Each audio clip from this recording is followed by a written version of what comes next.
Loana, première star de la télé-réalité française, nous a quittés. Sans le savoir, elle a contribué à changer le rapport au monde. Gagnante du premier Love Story en 2001, elle contribue au succès de l'adaptation française du concept international Big Brother, symbolisant à elle seule la mondialisation culturelle permise par les médias. Pourtant, le loft, lui, se trouve dans un espace restreint de 225 mètres carrés en banlieue parisienne. Depuis Cannes, elle rejoint ainsi la plaine Saint-Denis. Cet ancien site industriel en reconversion a été choisi pour sa surface disponible, mais aussi pour sa situation géographique, proche de Paris, cœur des médias. Son isolement assure la sécurité des lieux.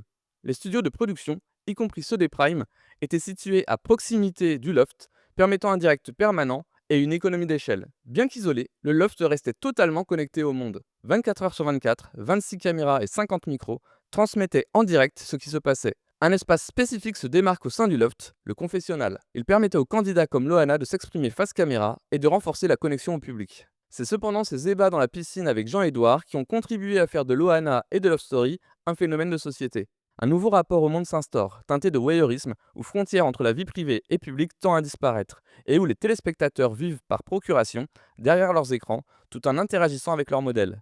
Loana a ainsi remporté le programme grâce au vote par téléphone et SMS, avant qu'Internet ne se démocratise avec l'avènement des réseaux sociaux dans les années 2000 et renforce le lien entre créateurs, influenceurs et abonnés. La vie des candidats s'en trouve elle aussi bouleversée. N'étant pas préparée à cette soudaine célébrité, Loana a ainsi eu beaucoup de mal à trouver sa place et se départir de l'image sulfureuse qui lui était attribuée dans les médias à sa sortie. Première star de la télé-réalité, Loana en fut aussi la première victime.